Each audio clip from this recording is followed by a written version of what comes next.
Queridos, bom dia. Vamos fazer agora a apresentação desse trabalho, o método de autocura. A gente vai ter uma conversinha aqui inicial para apresentar o método como um todo e vamos trabalhar uma questão que é primordial para a nossa saúde psíquica, mental, espiritual, que é a autoestima. Esse trabalho ele faz parte de um projeto que se chama Projeto Viver em Plenitude, né? Então, assim, é um projeto que tem a proposta de disponibilizar para as pessoas em sofrimento recursos para auxiliá-la nesse processo de sair de dentro do quadro de sofrimento e expandir, né? Descobrir o mundo que ela tem à sua disposição, os recursos que ela tem à sua disposição e colocar em ação.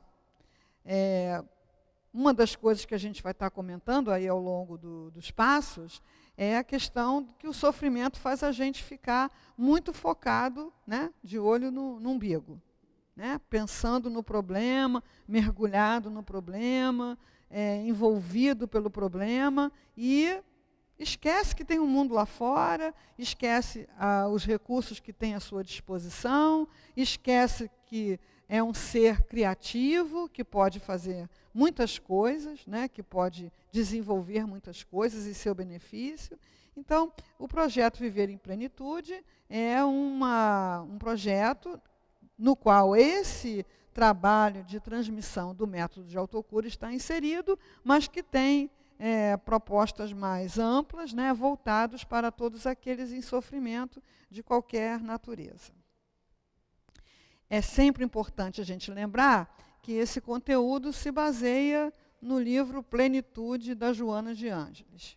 Então, é muito importante que as pessoas já comecem um processo, não é, de leitura desse livro, de trabalhar essas ideias, a partir da fonte, né? Então, de onde vêm essas ideias? Né? Da cabeça da Luzia, né? Essas ideias vêm do livro Plenitude, da Joana de Ângeles. E nesse livro, Joana de Ângeles estuda o sofrimento e se baseia em algumas fontes de conhecimento que, na aparência, são muito diferentes, mas que têm muita coisa em comum, que é a alma humana, né? Então, ela vai construir o pensamento de autocura baseado na psicologia junguiana, no budismo, no espiritismo, obviamente, né? E faz uma conjugação desses pensamentos em favor de propor ao ser humano alguma coisa mais ampla, mais abrangente, bem mesmo na linha do movimento atual em direção à medicina holística, né? Em direção a uma medicina que não fragmenta a pessoa em órgãos, né? O fígado, o cérebro, o não sei o quê, tudo integrado do ponto de vista físico, mental, psíquico e, para nós, espiritual também, né? O Nuno Cobra tem um livro chamado Semente da Vitória, que é um livro que a gente usa muito para embasar as propostas do cuidar do corpo, né? Foi dele que a gente tirou as ideias que a gente trabalha de maneira mais direta quando chegamos nesse momento de falar do corpo. Alimentação, sono, exercício, coisas básicas, né? E ele tem uma frase que diz assim: o meu método é responsável pelo trajeto.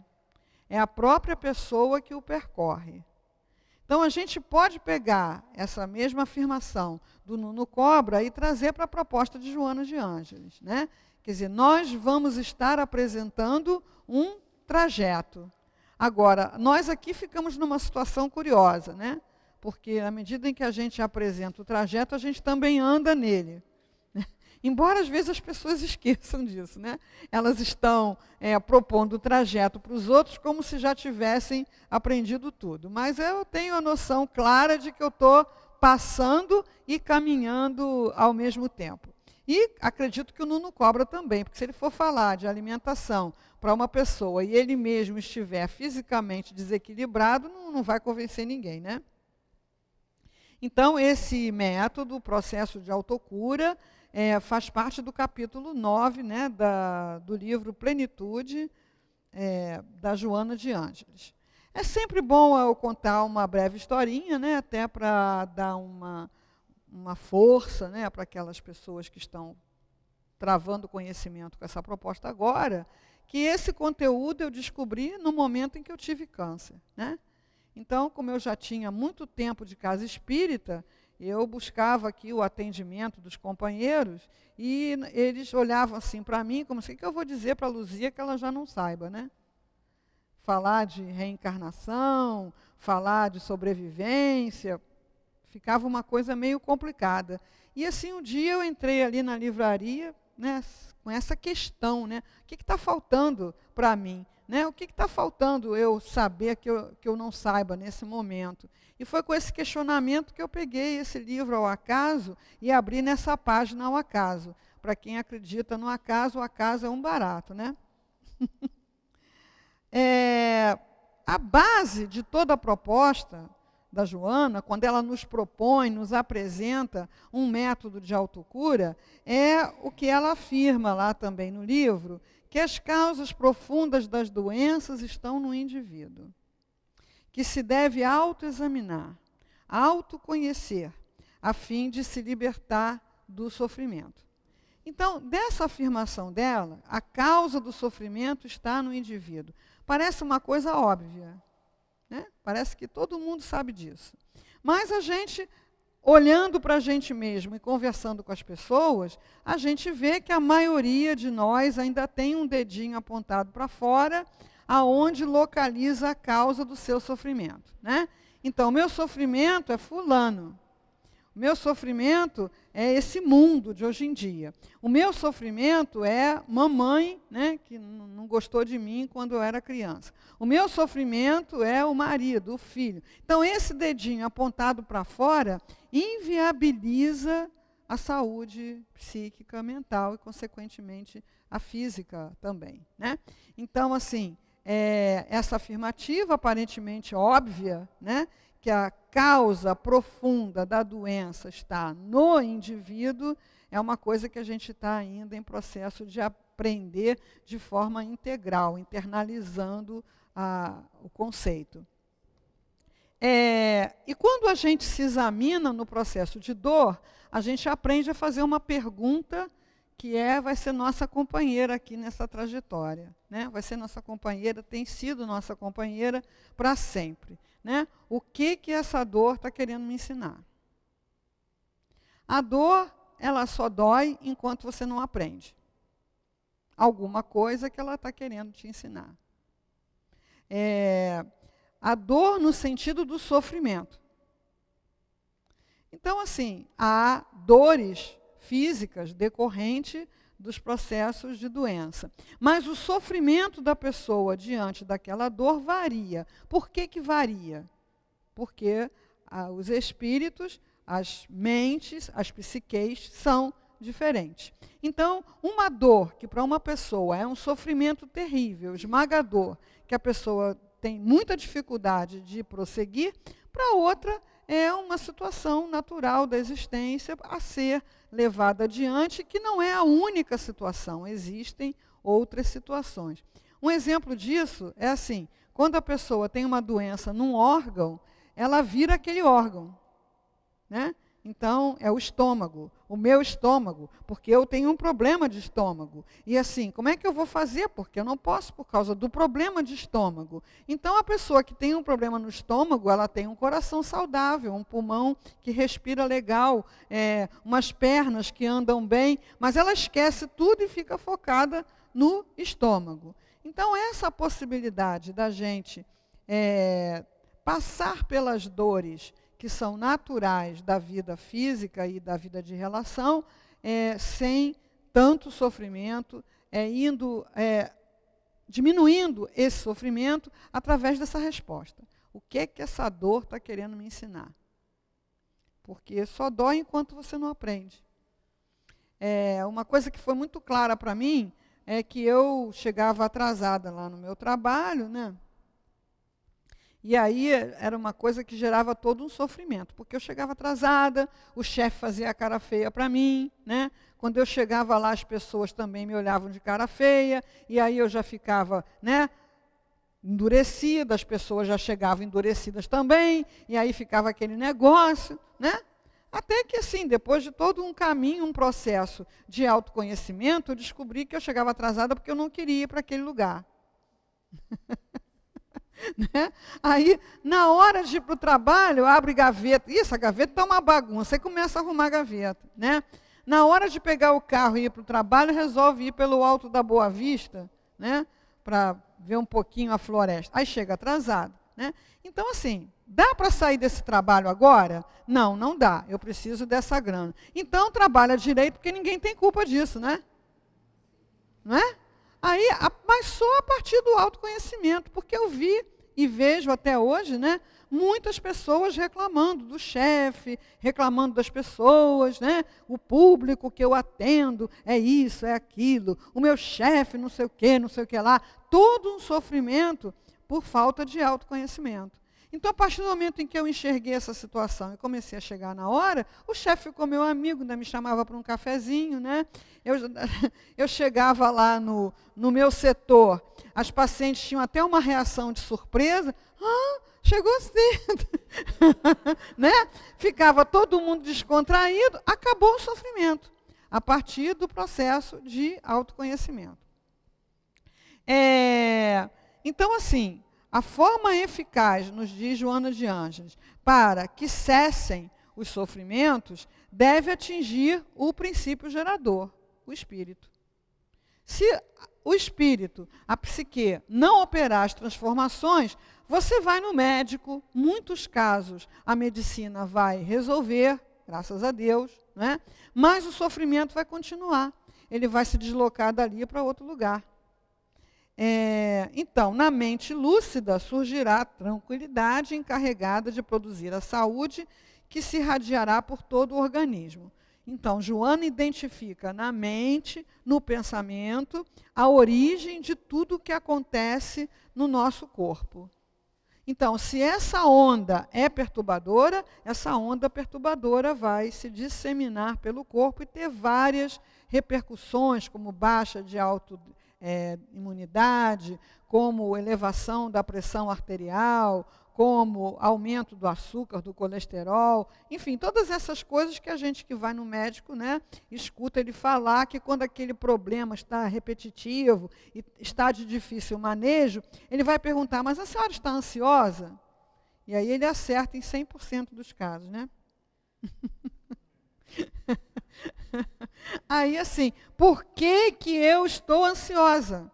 Então, a gente vê também, com muita frequência, as pessoas dizerem que estão ansiosas por causa do mundo de hoje em dia.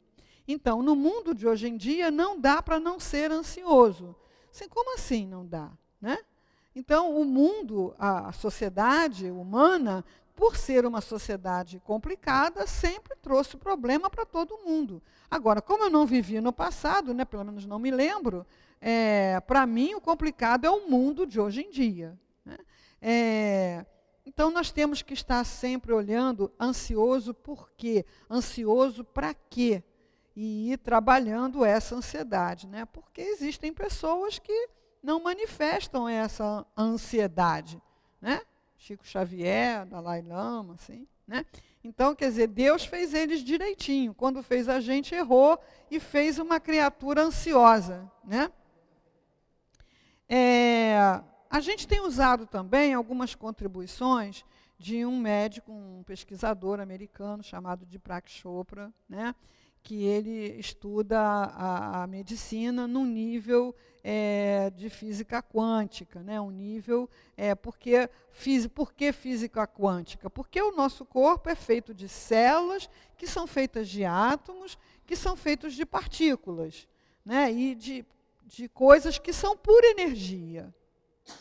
Então, se o nosso corpo é pura energia, e o pensamento é que gera essas ondas que se comunicam com essa energia, ele fala justamente que é na mente que está a fonte, não é, da cura, o momento em que o pensamento age sobre a energia, e a energia age sobre os átomos agem sobre as moléculas agem sobre as células, e assim por diante, né? Nós criamos recentemente um desdobramento dos passos originais propostos por Joana de Ângeles. Então, nesse capítulo 9, que a gente citou de início, Joana nos apresenta 4 momentos de trabalho, que eu vou falar daqui a pouquinho, né? Nós acrescentamos autoestima, acrescentamos projeto pessoal, acrescentamos sentimentos que curam e acrescentamos perdão e auto-perdão. Agora, acrescentamos esses passos, mas o conteúdo a gente foi pesquisar na obra da Joana de Ângeles, encontrando os momentos em que ela falava sobre isso, e aí ampliamos. É uma questão, a gente não inventou nada, não. É uma questão de desdobramento. Por que a autoestima? Né? Depois dessa visão geral, eu vou me deter um pouquinho na questão da autoestima. Porque se a pessoa não gosta de si mesma, quer dizer, ela não gosta desse doente que ela vai cuidar, fica difícil. Porque toda a proposta é: cuida desse doente. Vê o que é melhor para ele. Tenha uma generosidade, uma dedicação com esse doente. Proteja esse doente. Ame esse doente. Então, se a pessoa não tem autoestima, fica complicado. A pessoa não se defende, a pessoa não se cuida, a pessoa não é generosa consigo mesma, a pessoa acha que qualquer dedicação, qualquer mimo, qualquer cuidado, se é só para ela, não tem sentido. Então, não dá para a pessoa se aplicar na aplicação do método de autocura, se não for desenvolvendo paralelamente um amor por si mesmo, né? Um afeto, uma ternura, um carinho, uma proteção para si mesmo. A gente acrescentou o projeto pessoal, porque a gente começou, a gente fala brincando assim, né, que um monte de gente está na sala de espera da morte. O que é a sala de espera da morte? É aquela vida por viver. A pessoa só está viva porque ainda não morreu. Se você perguntar, o que você vai fazer daqui a 1 ano? Branco, total. Se você perguntar 5 anos, não sei nem se eu estou vivo até lá. Né? Quer dizer, o estudante que entra na faculdade também não sabe se vai estar vivo até lá, são 5 anos que ele tem pela frente. Então, a gente não tem que se preocupar se está perto de morrer ou longe de morrer, porque a gente simplesmente não sabe. Né? Imagina se soubesse, é mesmo que a gente... é tal dia? Fica lá sentado. E tem coisas paradoxais, né, do comportamento humano, que é a pessoa se matar porque descobriu que tem uma doença mortal. Né? Então, assim, tanto medo de morrer, a pessoa vai lá e morre. Então, um negócio bem complicado. Projeto pessoal é o nome do passo. Então, nós temos que começar a sonhar para nós mesmos, a imaginar algo que seja bom para nós mesmos, gostoso para nós mesmos, legal para nós mesmos, sem nos preocuparmos com essa coisa de que o tempo, se eu vou ter tempo, se não vou ter tempo. Por que não é necessário se preocupar? Porque no momento em que você faz um projeto para você, no momento em que você imagina fazer alguma coisa para você e por você, você já está noutro campo diferente. Você já saiu da sala de espera da morte. Você já está dando um sentido para a sua vida. Então, o sentido existencial é a base da psicologia do Viktor Frankl, que a Joana de Ângeles cita no livro, não é, que foi aquele psiquiatra que ficou no campo de concentração. E no campo como prisioneiro, né? Então, assim, no campo de concentração, ele começou a observar o comportamento e vendo que aquelas pessoas que tinham um forte sentido existencial, quer dizer, uma razão para resistir àquilo ali, o objetivo de quando sair dali, fazer alguma coisa que era muito importante, elas tinham mais resistência, elas tinham mais capacidade de fazer frente àquela situação tão terrível, né? E quando ele saiu, ele publicou o livro, né, Um Psiquiatra no Campo de Concentração, psiquiatra ou psicólogo, agora fiquei meio na dúvida. Mas se você colocar lá no São Google, né, que é uma coisa maravilhosa do nosso tempo, você vai achar. A base é isso, né?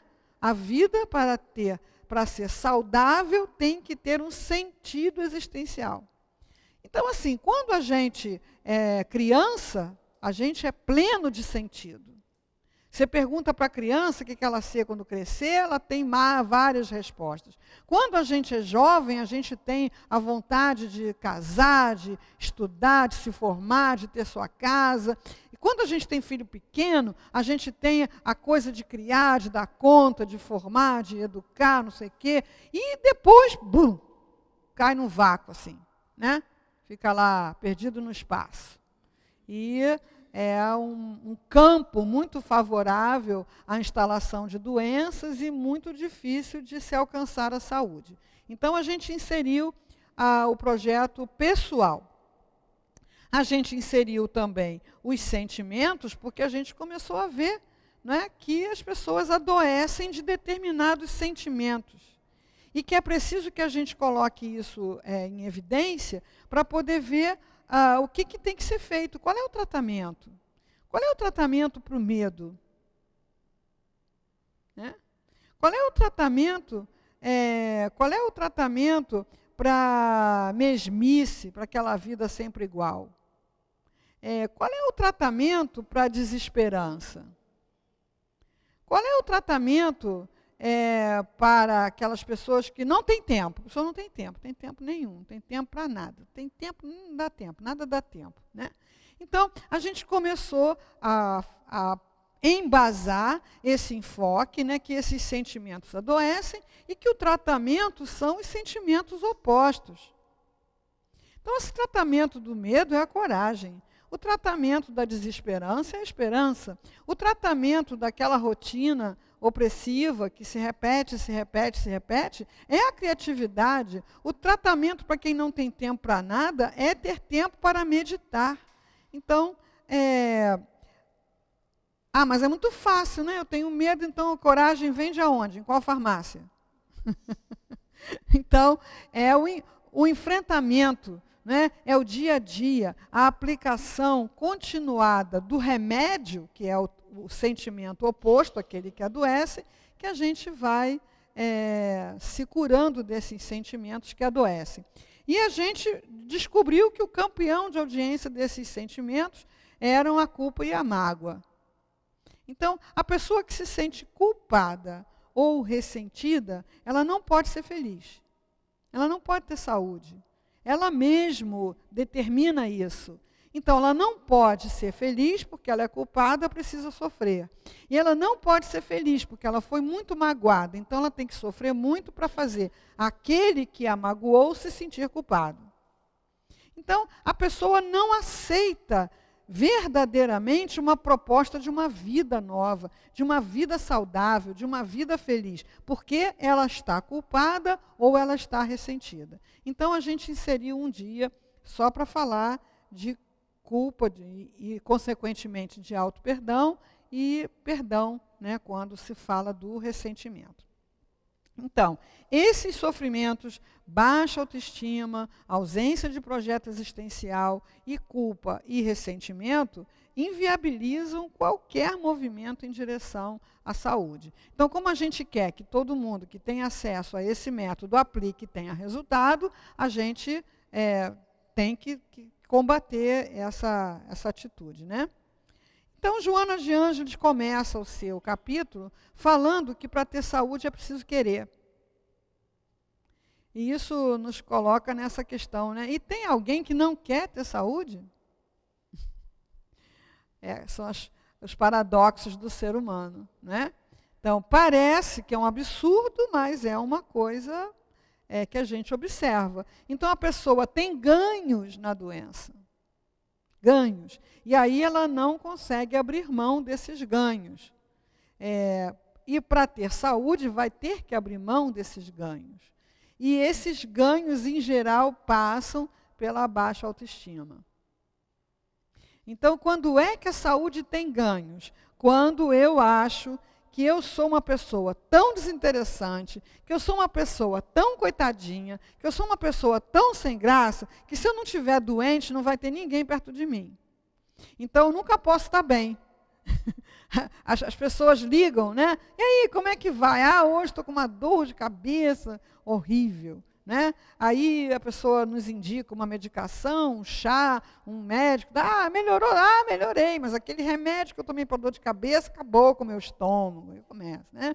E aí, depois do estômago, vem a pontada no pé, a prisão de ventre. Enfim, a pessoa não quer ter saúde. E uma coisa que uma vez me chamou a atenção também é a questão da perícia, né, no INSS, que o doutor tem que ter segurança, porque quando ele dá alta com as pessoas querem bater nele. Né? Por quê? Porque a pessoa não está trabalhando e está ganhando o salário. Então, se ela ficar boa, se o médico disser que ela tem saúde para trabalhar, ela fica brava, porque ela vai ter que trabalhar para ganhar o dinheiro. Então, sabe, o doutor trabalha com segurança ali, porque tem gente que quer matar. Inclusive, uma amiga minha que trabalha no INSS, ela falou que o médico não dá o resultado direto para a pessoa, não.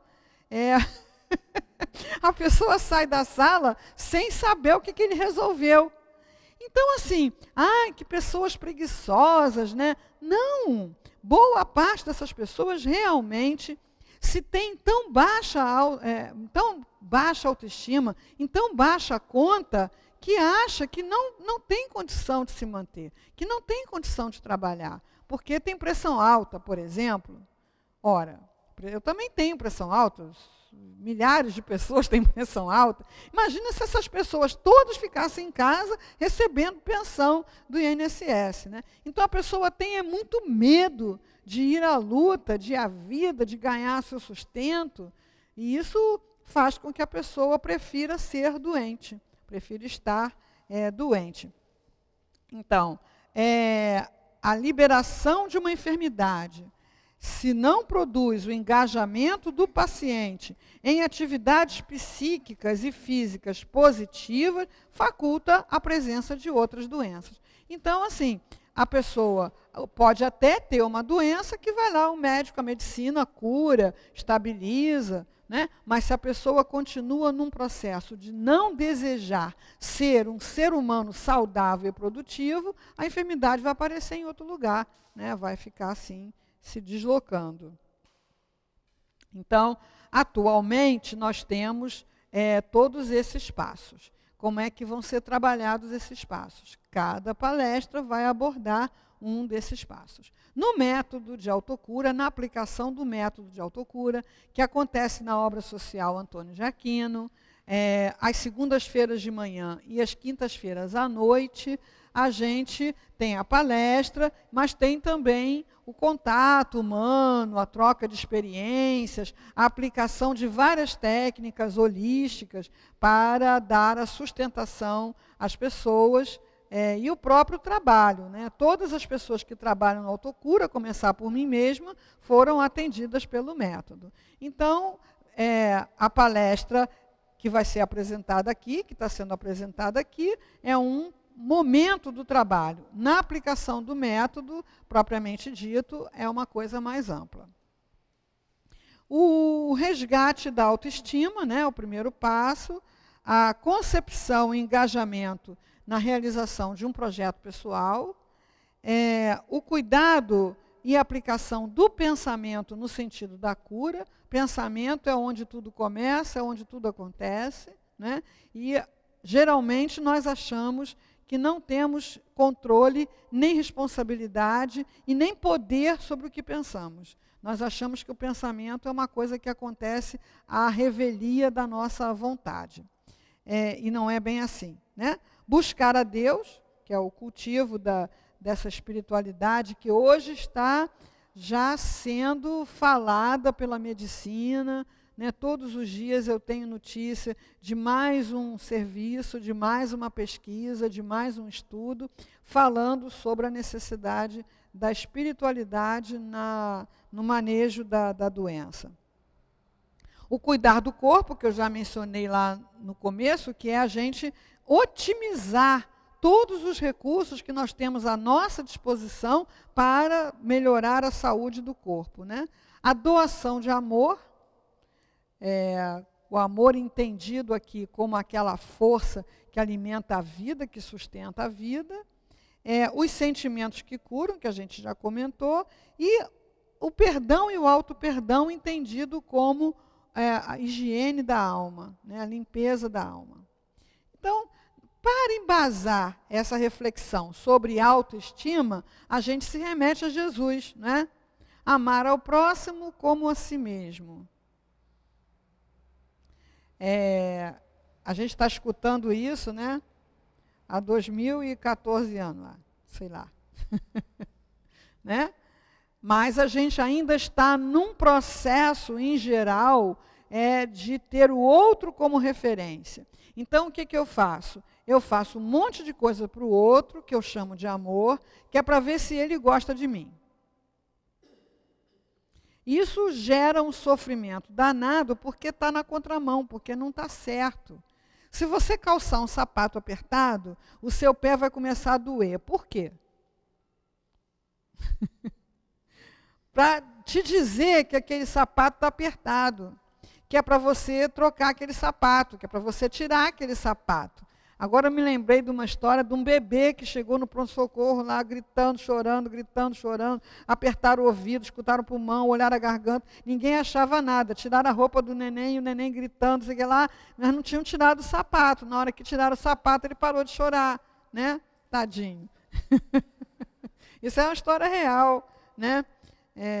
Foi contada por um pediatra. Então, assim, botaram aquele sapato tão bonitinho no pé do neném, né? Tadinho. E ele não tinha ainda o sistema nervoso desenvolvido para tirar o sapato. Então, quando nós estamos sofrendo por amor, nós estamos usando um sapato apertado.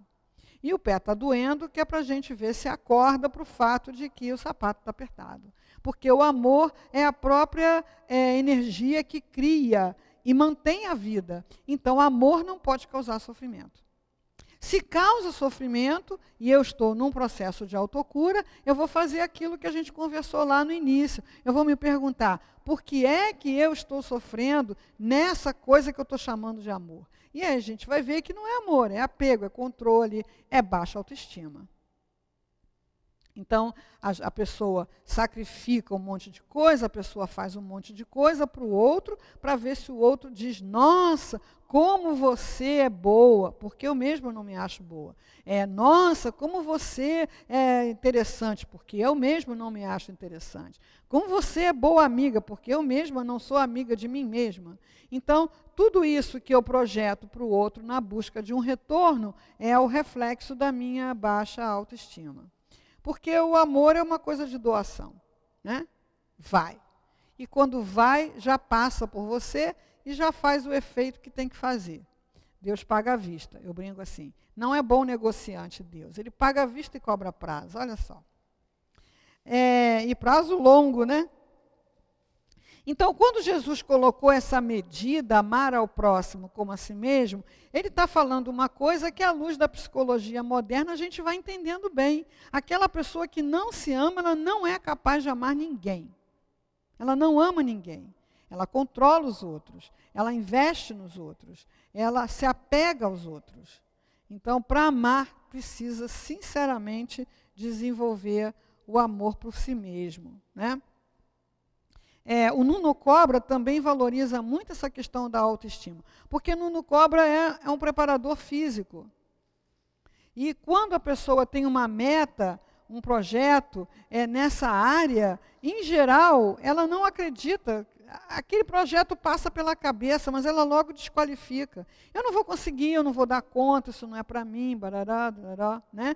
Então, ele também localiza, né, na autoestima essa armadilha né, que nos convida a fazer uma programação mental positiva. Por que programação mental? Porque nós temos o hábito o nosso hábito mental é de autodesqualificação. Não é para mim, eu não mereço, não consigo, não dá, não posso, como que eu vou fazer? Bararé, agora é tarde. Bararé. A gente tem esses hábitos mentais. Então, é preciso que haja um trabalho consciente de reprogramação mental positiva. Posso sim, por que não? Aquela coisa que Altivo também falou para mim, falava para outras pessoas, depois eu vim saber, né? Eu achei que era só comigo, aquela história. Depois eu soube que era uma coisa mais comum dele falar. Não tente, consiga. Né? Essa frase, não tente, consiga, é uma frase terapêutica do ponto de vista da programação mental. Porque uma coisa é você tentar por tentar, outra coisa é você tentar para conseguir. É totalmente diferente. Uma vez as situações existenciais, elas vão, se a gente está ligado, elas vão contribuindo para o nosso aprendizado. Né?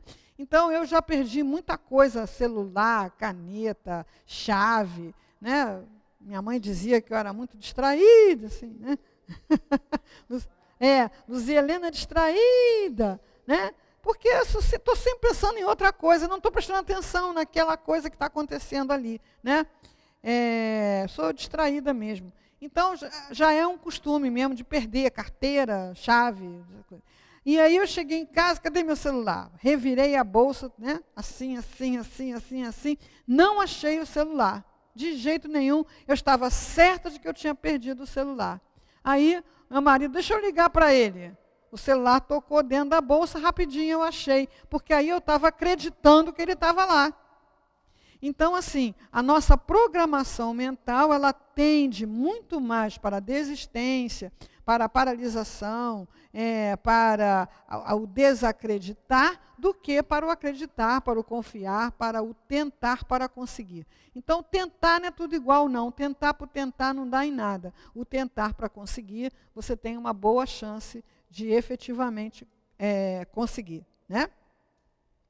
O Nuno Cobra fala que a gente tem que estar atento às variações emocionais. Por quê? A gente sai da palestra, sai do trabalho de autocura, a nossa mente está segura de que tudo aquilo realmente é eficaz, vai dar certo, vai ser bom. Tararé, tararé. Chegou ali na esquina, deu uma topada, pronto, já começa, né, a vibrar noutra faixa de pensamento. Chega para uma pessoa e fala, olha isso, aquilo, e a pessoa não reage positivamente, você acha que isso vai dar certo? Né? O hard ha-ha, né? É o nosso garoto propaganda da baixa autoestima, e, né, da pessoa que não acredita. Mas ele é mais ligado ao projeto pessoal. Né? Quando chega lá em projeto pessoal, a gente vai falar do hard. Então, assim, o Nuno Cobra está dizendo aqui, nós temos que estar atentos a essas variações emocionais. E aí, quando eu percebo que eu estou com uma emoção que é contrária à minha decisão de ser uma pessoa em processo de saúde, eu vou lá e dou um jeito de mudar aquilo, dou um jeito de transformar aquela emoção.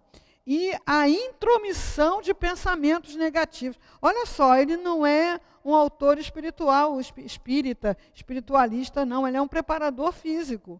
E ele está falando aqui de intromissão de pensamentos negativos. Ele está reconhecendo que a mente humana é sujeita a isso.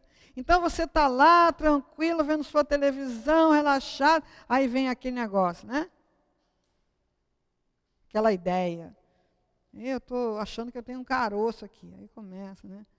A mama, né? Eu sou ginecologista, hoje em dia eu brinco assim, eu sou ginecologista nas horas vagas, né?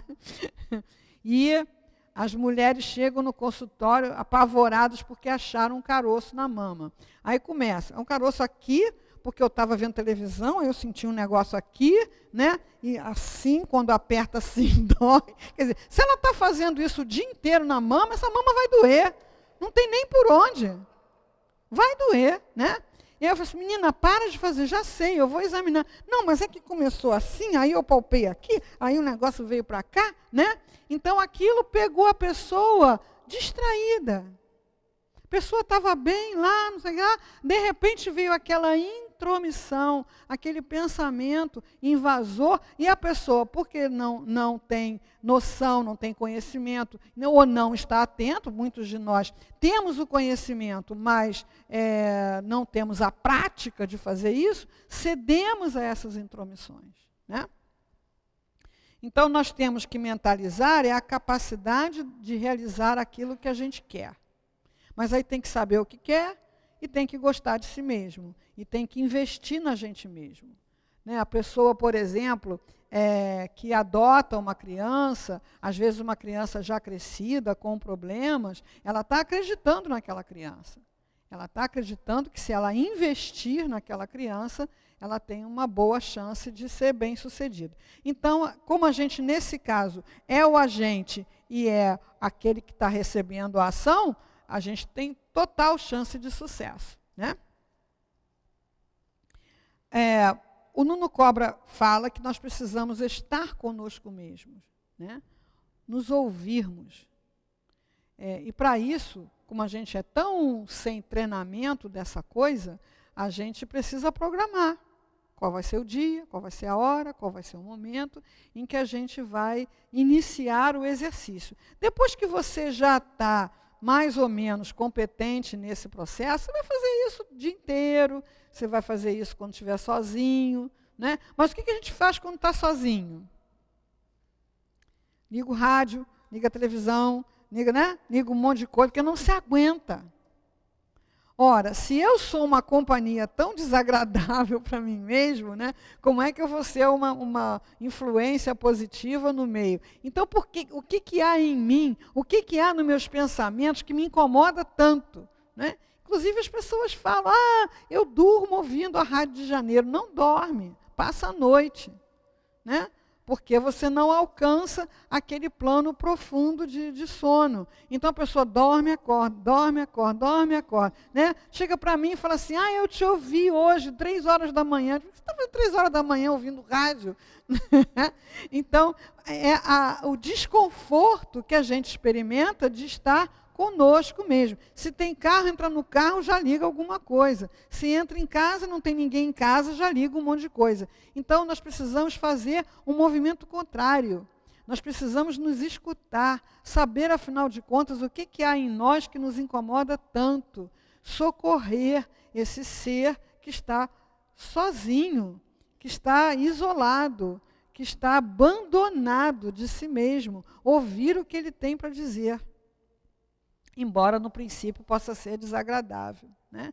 Então nós precisamos estar conosco, fazer um movimento de nos conhecermos e movidos pelo amor, movidos pela autoestima, sendo generosos com as nossas imperfeições. Né? Nós temos às vezes uma tolerância tão grande com o outro, né?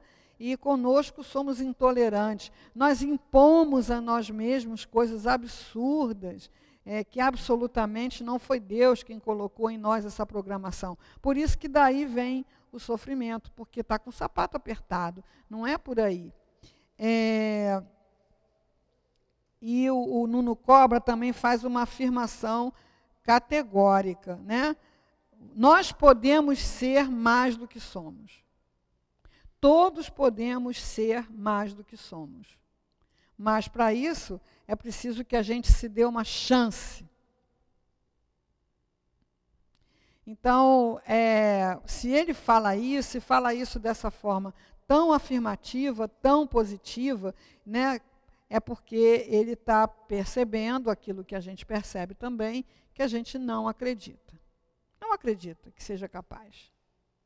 E já se coloca o limite antes sequer de tentar. Não consegue muitas vezes nem pensar que tentativa seria essa. Então a autoestima é fundamental. Ao longo da aplicação dos passos, nós vamos mobilizando sentimentos e providências e atitudes que vão demandar esse amor. esse cuidado. Então, antes de finalizar, a gente sempre gosta de diferenciar bem. Autoestima não é vaidade. Porque há uma confusão. Muitas pessoas têm medo de se lançar num trabalho de autoestima porque confunde com vaidade. Tem medo de se tornarem vaidosas ou de serem vaidosas. De estarem dando margem à vaidade. Então, a gente foi, assim, em algum momento, eu recebi uma cola, né? Uma cola bem simples e objetiva e direta. Qualquer pensamento de vaidade implica em comparação. Então, se eu olhar no espelho e gostar da minha imagem e dizer assim, caramba, até que eu sou bonitinho e tal, é autoestima. Se eu olho no espelho, mas eu estou muito melhor do que a minha cunhada, é vaidade. Né? Então, vaidade implica em comparação. Uma imagem que a gente nunca mais vai esquecer é da madrasta da Branca de Neve. Então, ela não ia para o espelho apenas para ter informação de que ela era belíssima. Ela ia para o espelho para saber se tinha alguém mais bela do que ela. Né? Então, assim, está comparando? É vaidade. Não está comparando, você está apenas se alegrando, né? Porque todos nós temos alguma coisa que se destaca, né? Meu cabelinho, meu olho, minha boquinha, né? minha cabeça, sei lá, né? O meu olhar, o meu sorriso. Então, se alegrar com as coisas que fazem parte da nossa identidade é autoestima. Passa a ser vaidade quando você compara. E a última coisa é o exercício. Então, em todos os passos, nós vamos propor exercícios para pôr em prática aquilo que a gente está propondo aqui na teoria. E o exercício da autoestima é um exercício para fazer no espelho, de preferência aquele espelho do banheiro, que é o primeiro onde você se vê, né, quando acorda de manhã. Tem gente que já se tem tão baixa autoestima que já tirou esse espelho, se tirou, torna a botar. Né? Tem gente que tem o espelho, até porque não mora sozinha, mas aí não olha, só olha para a pia. Né? Então, começar essa retomada de contato afetuoso consigo mesmo. E Jesus nos disse, não é, que os olhos são a janela da alma. Então, esse contato é olho no olho. Esse contato é buscando a nossa essência. E dizer para nós mesmos, eu te amo, eu te aceito, eu te aprovo. Que é o que a gente vive buscando dos outros, né? Amor, aceitação, aprovação. E a gente mesmo não se dá essas coisas. Então, o exercício, olhar no espelho e dizer, olho no olho, eu te amo, eu te aprovo, eu te aceito. A gente vai começar a observar, se for pôr em prática, é para pôr em prática, tá? Por que eu estou falando se? Porque os passarinhos me contam que nem todo mundo põe em prática, eu fico sabendo. Então, eu reafirmo, é para fazer, né? Então, é para fazer, e você vai observar fazendo a onda de críticas contundentes que você está habituado a se fazer.